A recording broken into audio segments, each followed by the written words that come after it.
Yeah, I'm a big Carson Wentz. Like, I don't know if you guys are. I mean, I'm a big Carson Wentz supporter. I think he's going to do well in Indianapolis, but I also think Jalen Hurts is like he has the character and the work ethic to win over the city this year. It's just a matter of whether the staff is going to put him in a good enough position. The supporting cast is going to put him in enough good position to. I mean, because he could play well, and if they finish poorly, I mean, Howie Roseman can easily talk himself into replacing him. And so it's funny you said that. You're right. Yeah. Well, real quick.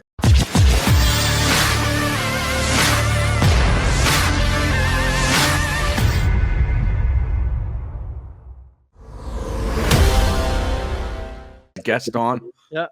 But see, look, he's not only here, he's early on Coughlin time. There he is. What's up? That's how you do it. There he is. Cody. Cody, what's the deal, bro? Look, every time I join, I think I've only been on, last time we talked, a lot has changed since then. I think Doug Peterson was the coach, but the first thing I think of when I get on is man, you guys have some good beards going on, especially in the top left and bottom right. I can't do that, so I appreciate it. Well, look, I have to be honest. This has now become an issue in my family. So from wife to mother-in-law, the beard. It's just really? When are you going to shave it? When are you going to get rid of that? Why? And they try to butter me up. Like, I think it looks good on you. I love it. Don't get me wrong, but it's the Israeli-Palestinian mix in me that has the hair not grow out or down. It just recycles itself into curls. Right. So I look like a mixture of a Palestinian and Hasidic, which I probably am in my history here. So it's really rough at 110 degrees, Cody. That's my point in all of this. Now, yeah, I mean, I'm not going to come on and I wouldn't slam anyone's beard to begin with, but I'm being 100% honest. I think it looks good. So if they, my word, I'm sure is not going to, influence the family's opinion. But if they want my opinion, I like. Bro. I'm going to cut this up. I'm going to play it for the next time my wife's. Oh, haven't you shaved that thing yet? Say, look, even the stream, we're bringing people on. We're bringing people with expert insight in the world of sports on, and look what he's saying about the beard. So you've actually done me a favor without even knowing it. Thank you. Barrett has his own mine comb for his beard. Right. Mine never grow. It never grows past this point right here.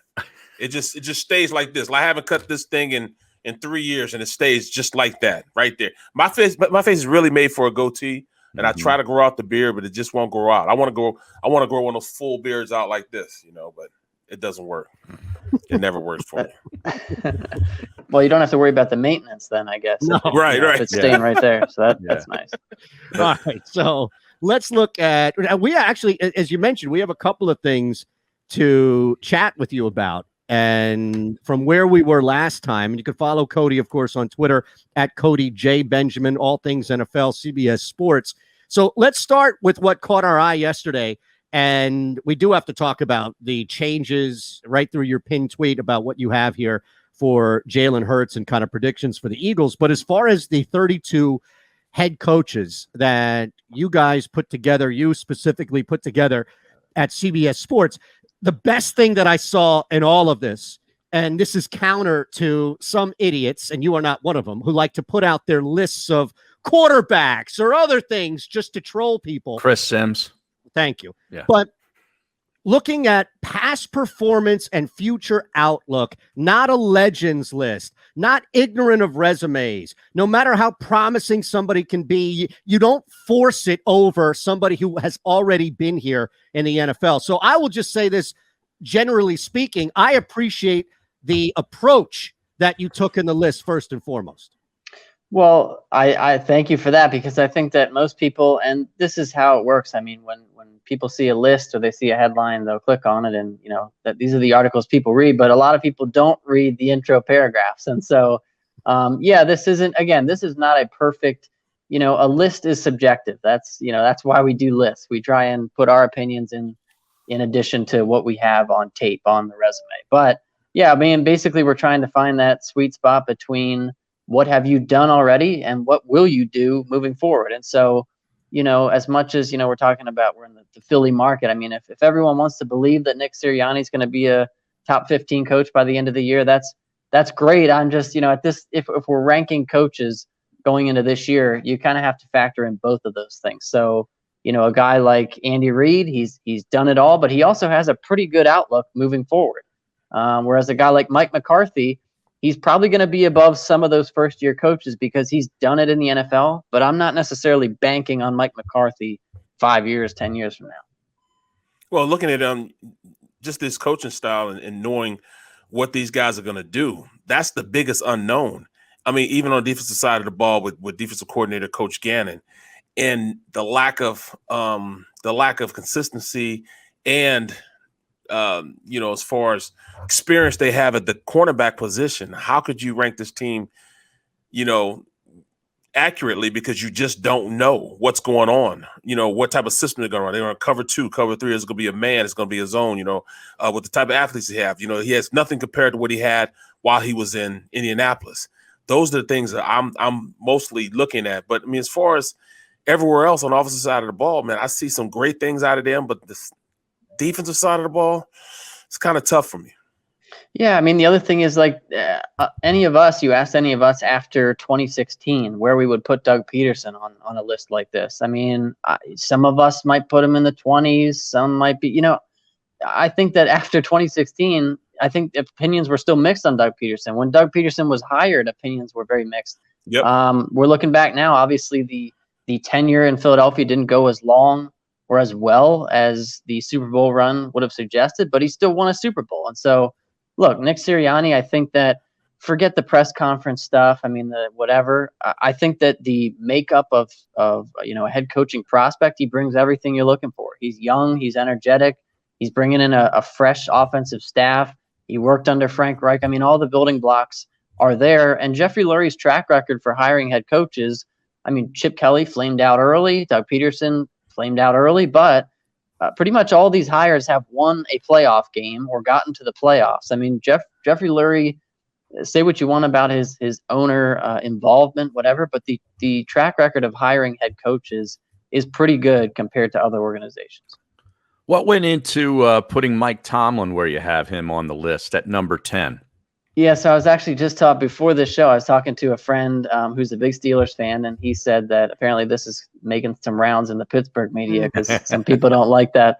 Yeah, I mean, that's a tough one because I think in the story it notes that you look at a guy like Sean Payton, there's similarities there as far as the resume goes. Both these guys have championships under their belt, but they haven't, like if you look back to since the Super Bowl in Pittsburgh and New Orleans, they've done a lot of winning. Again, in Pittsburgh, Mike Tomlin, 14 years to never have a losing season. I think that at the very least tells you this guy never loses a locker room. This guy knows how to have a team prepared. The problem is, I think, some in-game decisions, and we've seen him fizzle out at the end of the year. And I think that a difference for me looking at a guy like, who's higher on the list, like John Harbaugh, I think that there's an upward progression with those guys where I'm not sure. Mike Tomlin keeps Pittsburgh afloat every year. I just don't know that step has been taken in the last few seasons. So, I mean, if you have pushed, would you push back against that at number 10?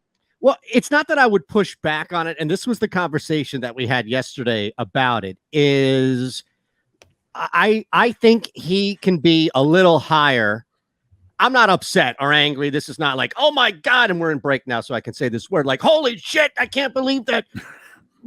Like I'm not in Pittsburgh yelling and screaming, but I did think that, and maybe I'm not factoring in other stuff as much, and maybe I'm using this one factor too much to mitigate where I stand, Cody. So I understand that this is just my opinion on it is I would have dropped McVay a couple of notches and bumped up Tomlin a couple of notches because of what Tomlin has to overcome with the quarterback position over the last couple of years and still relatively stay at the very least 500. And I've just felt that McVay has had everything and has trended down significantly since that loss to the Patriots. So again, I'm not saying swap them necessarily and put McVay at 10 and put Mike Tomlin at 6, but those were the only two of 32 names. Honestly, that was the only time, and Harry will tell you in the conversation yesterday, that we really had a back and forth and even a disagreement about where guys can be. I don't have any problem with McDermott being 5, Payton and Harbaugh being top 3, Andy Reid, our old buddy, right there, number 1. I think it's laid out perfectly. And that was the only thing I would say. So it's not so much bumping Tomlin up. alone, it's okay. Finding somebody else that I think I could find more middle ground between.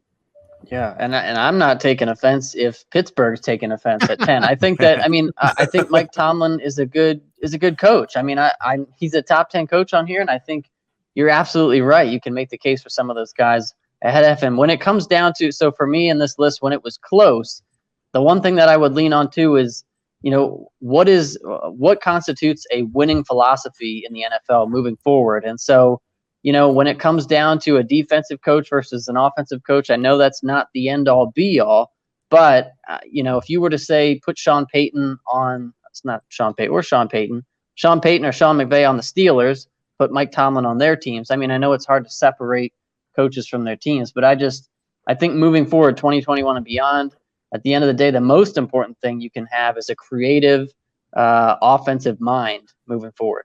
Well, Yeah, looking at it. Hold on real quick. We're about to be back on the network.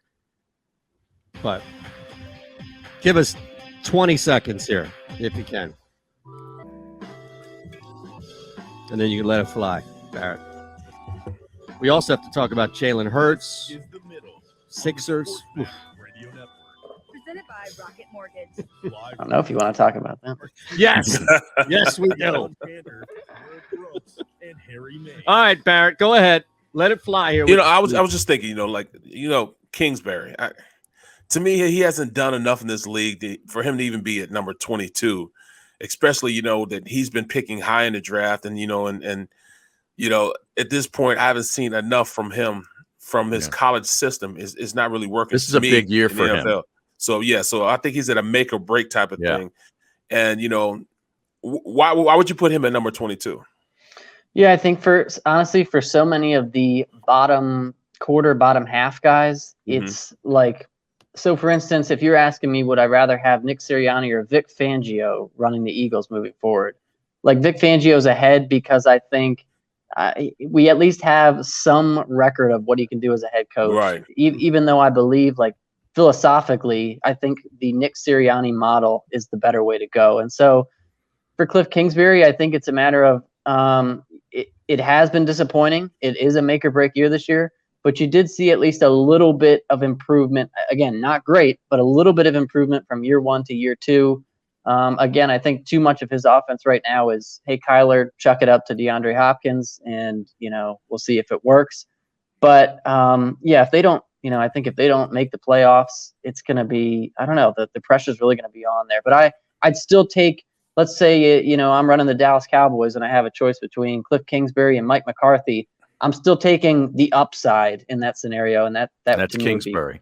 Right. Yeah. I kind of thought, it's just me, Peyton's a little high, and I know he gets a lot of love because he's an innovative offensive guy. But I think when we look at the totality of his career, when it's all said and done, and looking back on all those years with an all-time passer and Drew Brees and only coming up with one Super Bowl, that's kind of ringing a little bit hollow. He has had some disappointing seasons, some below 500 seasons there for a couple of years. I think there's a little bit more sizzle and hype to Sean Payton than maybe substance.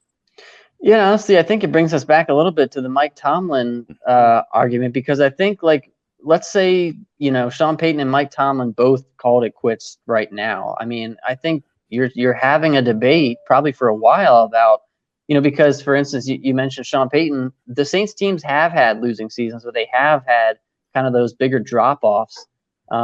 Whereas in Pittsburgh, Mike Tomlin kind of kept him afloat a little longer. But I think that the advocates for Sean Payton in New Orleans would say, look at where the Saints came from before he got there. Again, part of that is Drew Brees. You got to hit on the quarterback. But I think that's fair. I mean, I think it's possible to look at Sean Payton's career and say he did awesome things for the culture in New Orleans. Yeah. He obviously won them everything, but kind of like it's not really comparable to Doug Peterson. He's done it for a longer period of time, but where you see that Super Bowl, you see what he's done for the culture, for the city, and you almost expect one or two more titles from that regime. Plus, Tomlin's got to get extra credit for how he kept Antonio Brown in check for all those years. We had no idea what he was dealing with. No question. Wow.